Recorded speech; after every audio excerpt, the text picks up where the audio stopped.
Hey, it's Laura with Following the Paper Trail, and we've just finished the second week of the Seek, Gather, Create Scavenger Hunt Challenge. And because I'm the overachiever type that I am, both last week and this, I've done 3 different projects. So I kind of wanted to do an overview video to show you what those 3 projects were. So let me go ahead and start with the first project I did, which is a journal book.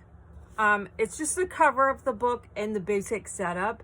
I will be doing more about the insides and such.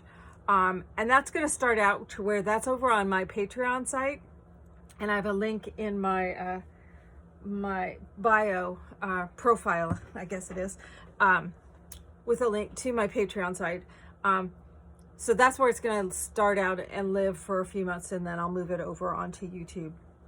But with this one, I again used a vintage book that I took the pages out of, some bits and parts inside, and then I did a cover that is a collage.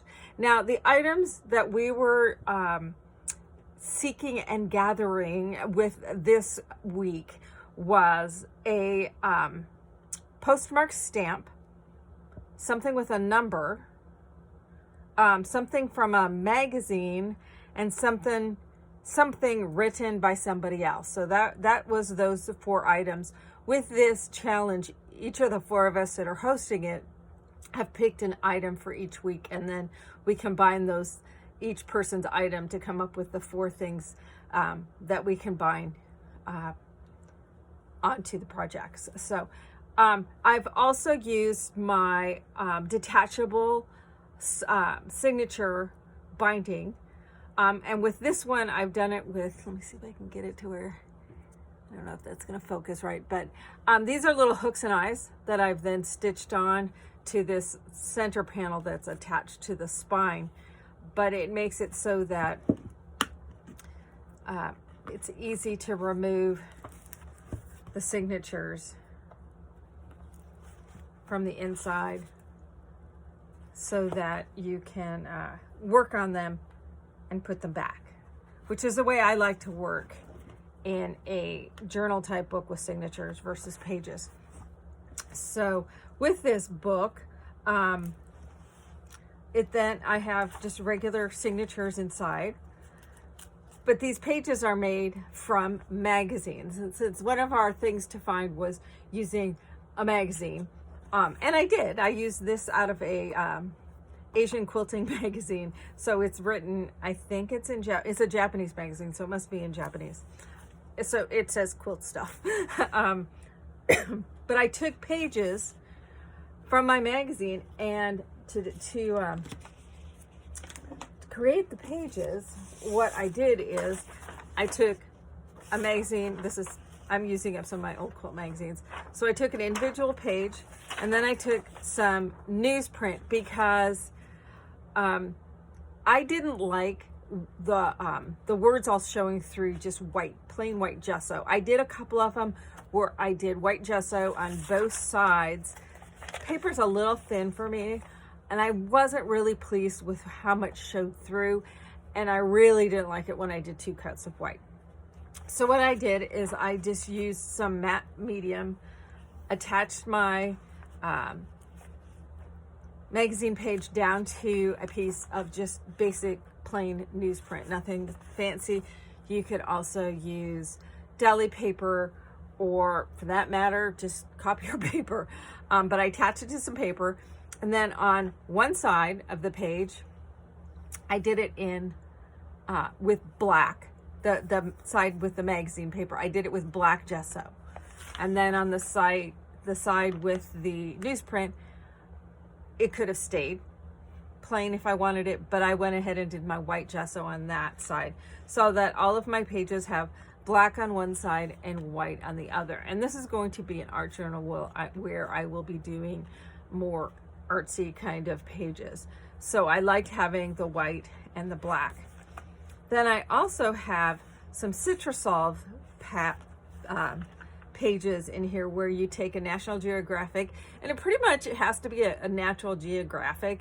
I know there's some other types of magazines that are not as readily available, but they have a high, I think it's clay content in the paper with National Geographic. And so you use the Citrusolve solvent, which is available at the grocery store. Looks like this. Everything will smell like oranges. I do it outside. And you just basically, a page at a time, sprinkle it on. There's 1,000,002 YouTube videos on how to do it. But you end up with some really cool pages. So I've interspersed my magazine pages, just of magazine pages, with my Citrusolve pages. Some of them, the words don't necessarily disappear, and I kind of like that look, but the pages come out really cool looking.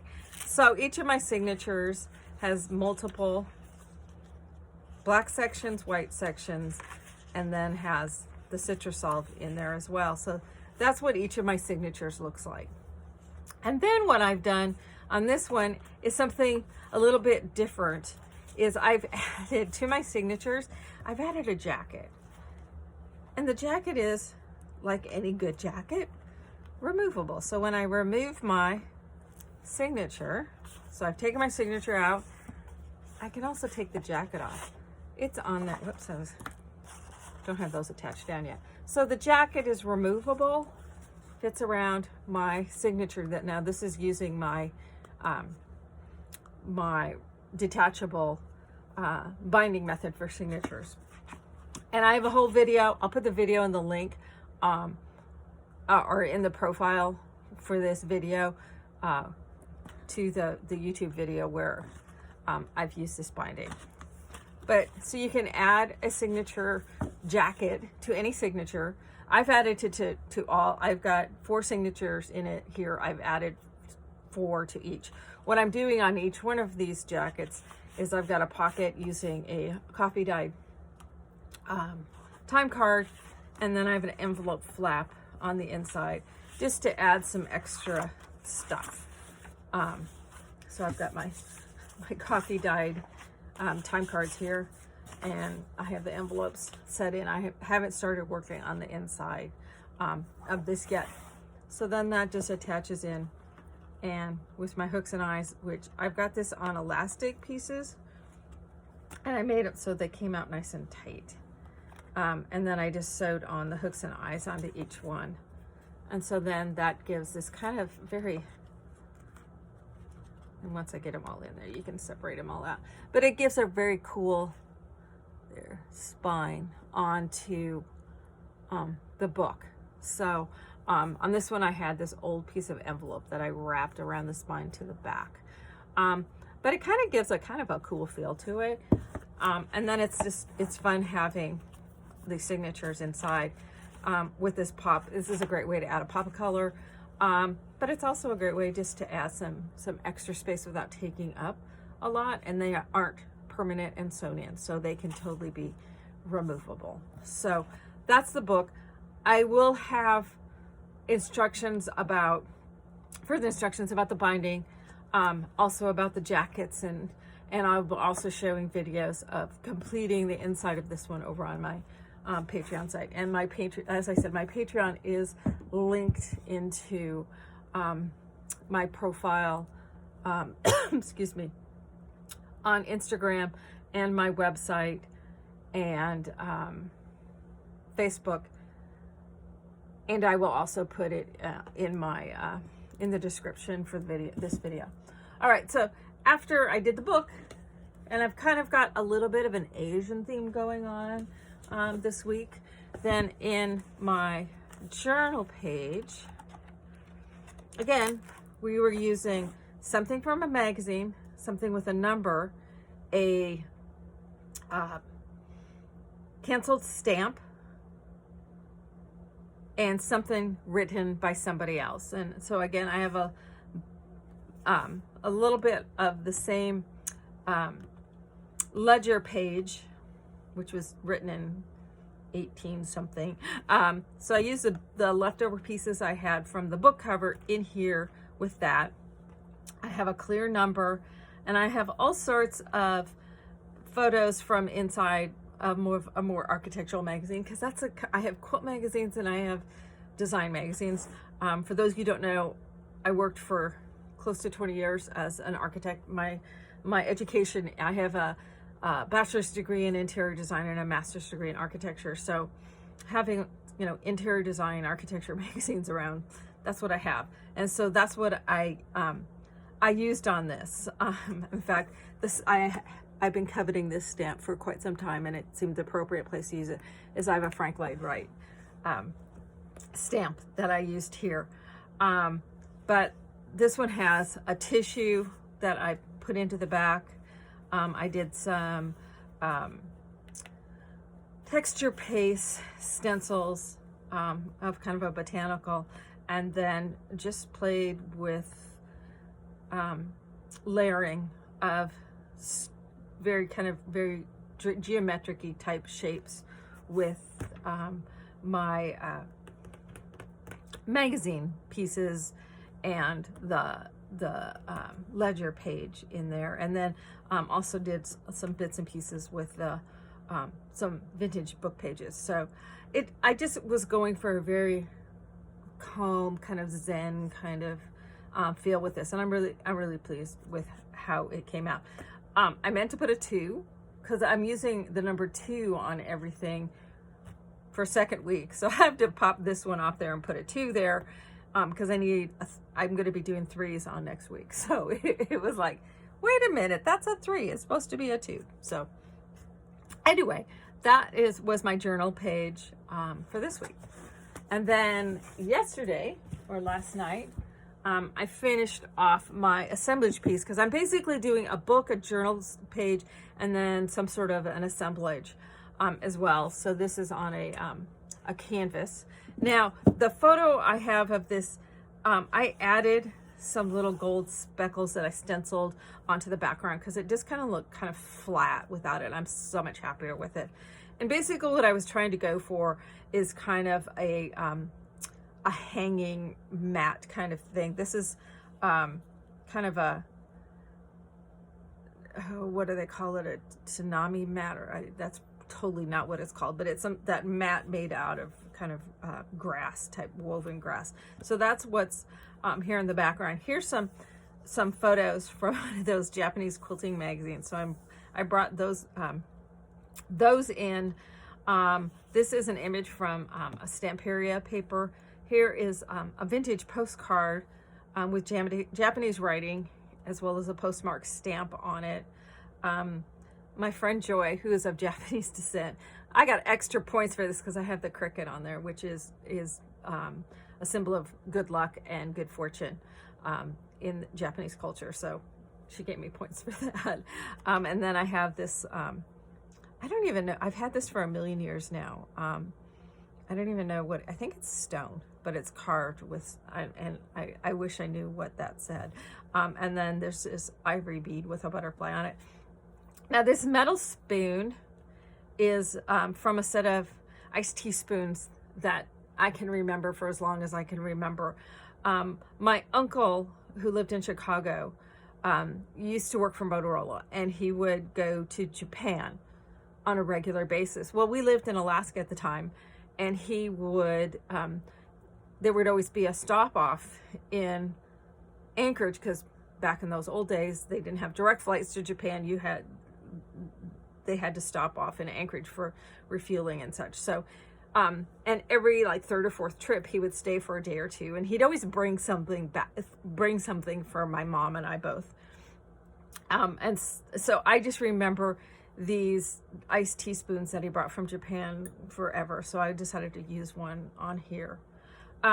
These little scrolls, I took a vintage piece of paper and stamped an image on them that had kind of a geisha type of thing on it. And then I cut those up and rolled them around straws to make what this is kind of like a brush. In fact, I actually cut up a brush to make the brush pieces on there. But they make bamboo brushes that are shaped like this, and I cannot think of the name for the life of me, because that's what happens with my brain when I'm doing videos. I forget details. But I've got a tea bag back here in the background, and then it's all mounted. Oh, and it's a Japanese sumi brush, which I actually have from way back in college. One of the classes I took, I went to an art school for my interior design degree. I was at California College of Arts and Crafts, and one of the classes I took one semester was a sumi painting class. So this is actually a Japanese brush from that class. So it just seemed, I never use it anymore, so it seemed appropriate to use it on here. So and here's my number 2. So this is, again, I wanted that very calm Zen kind of feel with this, and keeping the soft kind of colors, kind of like what I had done with the book. And so I'm just super pleased with how this one came out. So anyway, that is my 3 projects. Oops, that's last week. That's my 3 projects from this week. Now today starts the week 3 of the Seek, Gather, Create. And you can go to the hashtag Seek, Gather, Create to see what everybody's doing. It's been phenomenal. I have been so excited with what everybody's been doing. But in week 3, we are using an old photo, something blue, something from fabric, and a barcode. So interesting combination of things. So we'll just see where that takes me. So I'm starting to kind of gather stuff together and come up with some ideas for, I seem to be starting out with a book, and then I'll do, on Thursday, I will post my journal spread, and then I'll do some sort of assemblage of some sort as my last item. So stay tuned during the course of this week and check out our hashtag. And the best thing you can do is just dive right in and participate. You can, even if you didn't do the first 2 weeks, you can start with this week. You can catch up those other 2 weeks at a later time. And you don't have to be an overachiever like I do and do 3. You can just do one thing. It's fun working with ideas from other people. It kind of pushes your envelope a little bit, but the biggest thing is just giving yourself some time to do something creative and artistic for yourself. It's just taking that time, and being creative is a gift that you can't ever repay yourself. So give yourself that time and just go with it a bit. I've been definitely enjoying, using different formats. So it doesn't just have to be a journal page. It can be a book cover. It can be an assemblage. It can be an art doll. It can be a scrapbook page. It can be a painting. It can be pretty much anything you want it to be. You don't have to be locking yourself into any specific direction. I think that's why I went ahead and am doing 3 different, this same thing 3 ways each week, is to show you that you don't have to lock yourself into just one way of doing things. Think outside the box a little bit, as I've said for years. So anyway, I'm looking forward to week 3, and we'll be back at the end of the week to show you those items using the old photo, the something blue, the piece of fabric, and a barcode. So I will see you then. Thanks so much for watching.